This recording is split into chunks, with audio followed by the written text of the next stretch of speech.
Bonjour et bienvenue à notre troisième session.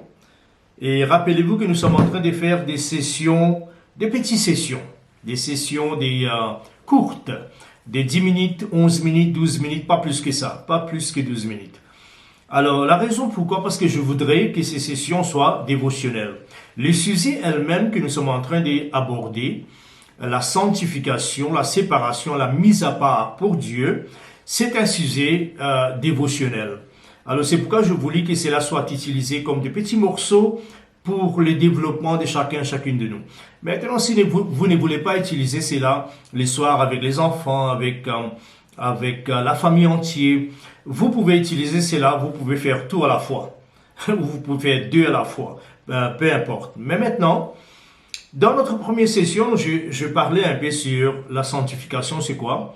L'exemple que je donnais, c'est comment un prêtre, quand il est sanctifié par le processus des sangs versés des animaux, et puis habillé par les vêtements ordonnés de Dieu, il est automatiquement activé. Quand il est activé, il est connecté. Quand il est connecté, tout ce qu'il fait sur la terre, le ciel répond. Alors, quelqu'un qui est sanctifié, ça c'est le processus. Maintenant, dans la deuxième session, nous avons parlé un peu comment Dieu le Père nous sanctifie. Et Dieu le Père semble nous sanctifier pour l'avenir, pour la vie, pardon, pour la vie. C'est-à-dire de maintenant jusqu'à ce que Jésus revienne ou jusqu'à ce que nous quittons ce corps à cause de la vieillesse. Maintenant, si nous regardons Jésus, comment est-ce que lui nous sanctifie? Parce que nous venons de voir comment le Père nous sanctifie.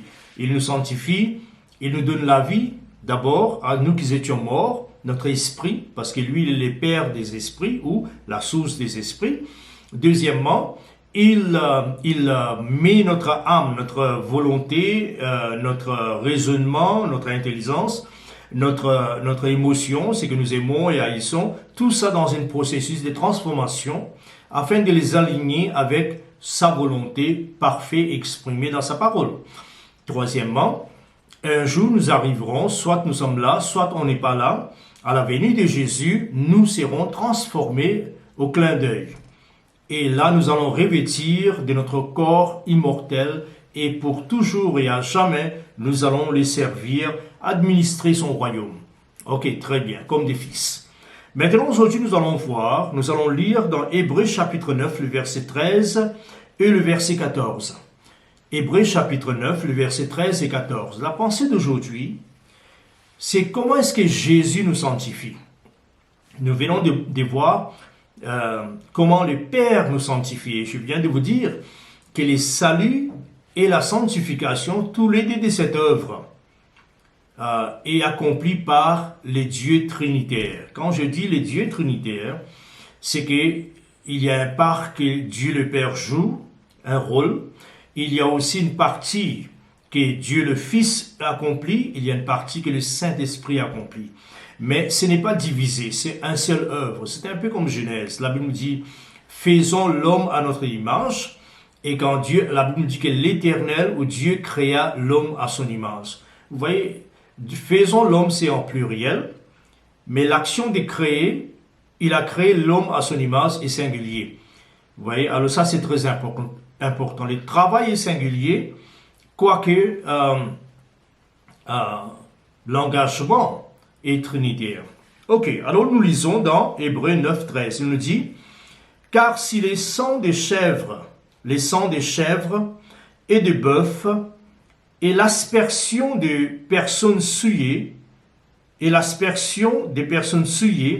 par les cendres d'un bélier, sanctifie, vous voyez les mots sanctifie, mise à part, sépare, pour un objectif particulier. Sanctifie pour la purification de la chair.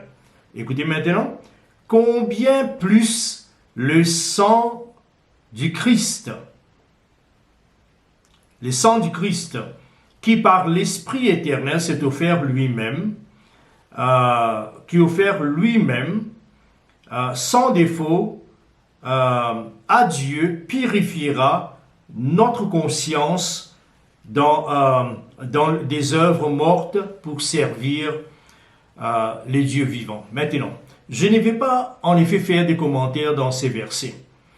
Le commentaire que je vais faire, c'est un verset que je vais vous donner quand nous aurons terminé dans Hébreu, quand nous aurons terminé sur le Saint-Esprit. Ça, c'est la prochaine session. Mais je voudrais faire la référence à quelque chose de très important à ce moment.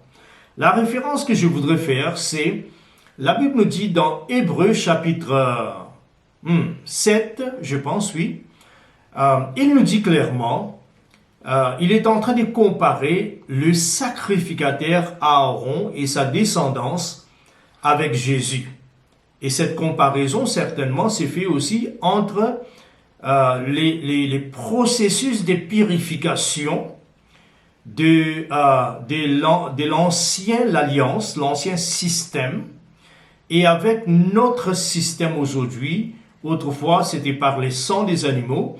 Aujourd'hui, c'est par les sangs de Jésus, l'agneau de Dieu. Ok? Très bien. Alors, cela est très important que nous comprenions quelque chose ici, dans ces versets, dans ces comparaisons. Qu'est-ce qu'il est en train de dire? Il nous dit clairement que celui qui sanctifie et celui qui est sanctifié sont issus du même sang. Qu'est-ce qu'il est en train de dire? Il est en train de, rappelez-vous, nous sommes en train de, pas voir ces versets que nous venons de lire, mais nous sommes en train de voir ces versets que je n'ai pas lus, mes excuses pour ça, que je vais vous donner après. Mais c'est un verset qui nous parle de Jésus qui s'identifie avec nous et qui nous sanctifie. Mais il nous sanctifie par cette position des sacrificateurs. Alors, un sacrificateur, dans l'Ancien Testament, il y a quelque chose que vous devez noter, la comparaison.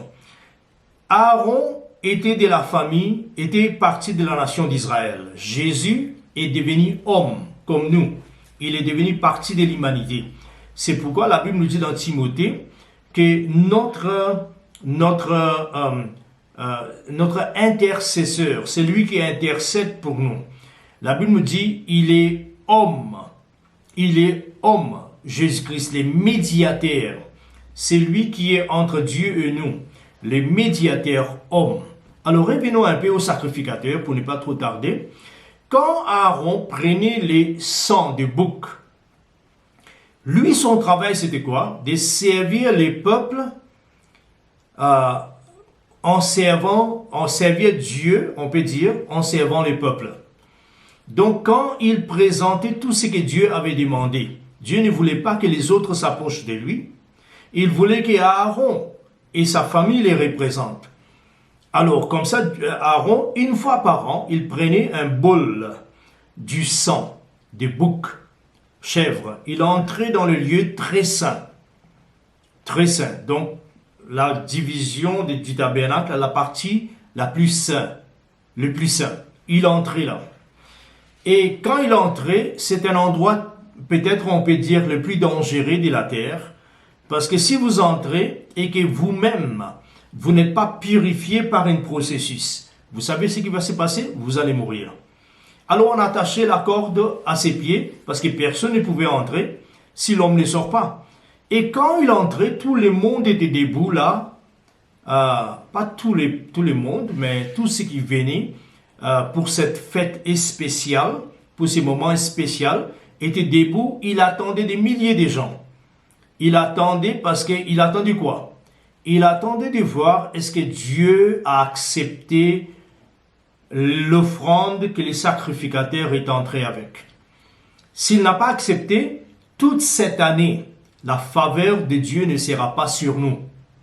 Mais s'il voit les sacrificateurs sortir, Aaron et plus tard ses fils et ses fils, s'il voit qu'il sort, il commence à réjouir parce que Dieu a accepté.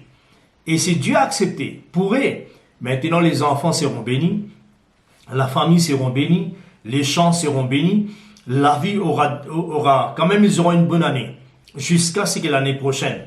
Mais la Bible nous dit que Jésus est entré dans les saints des saints, une fois pour toutes, avec son propre sang. Et ça, c'est extraordinaire. Il est entré pour faire quoi? Garantir, pas une année des faveurs de Dieu, mais l'année qui ne termine pas. L'année de la grâce de Dieu. L'année de la faveur de Dieu. Et ça, c'est extraordinaire. Et qu'est-ce qui se passe? Quand Jésus est entré comme notre sacrificateur, par ces faits qu'il a présenté le sang, son propre sang, il nous a sanctifiés. C'est pourquoi il nous dit dans Jean 17, il nous dit que Père, sanctifiez-les, et moi-même, mets-les à part pour vivre sous ta faveur.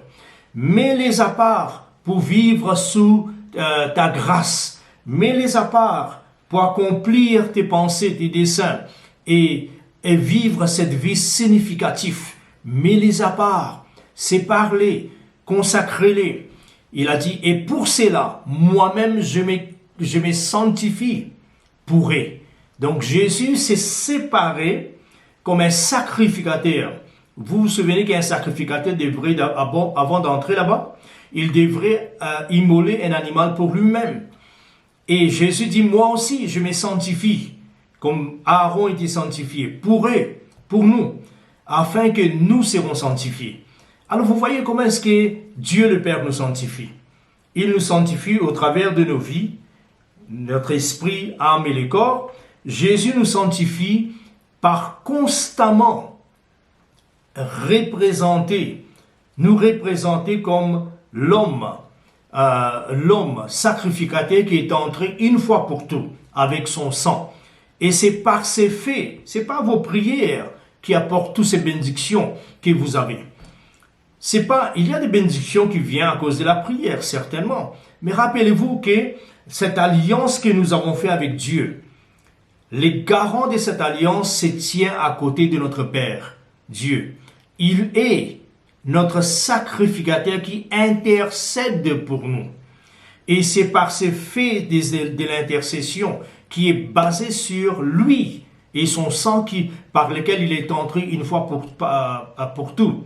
C'est ce qui garantit votre salut. Alors quand vous sortez demain de votre maison, ne faites pas 30 minutes d'intercession, priez pour autre chose. Mais ne faites pas 30 minutes pour votre bénédiction, parce que votre bénédiction est garantie par votre sacrificateur qui est debout à la droite de notre Père. Voilà comment nous sommes sanctifiés. Nous sommes mis sous la grâce de Dieu parce que Jésus est entré. Voilà, que Dieu bénisse et on se verra dans la 4e session bientôt là.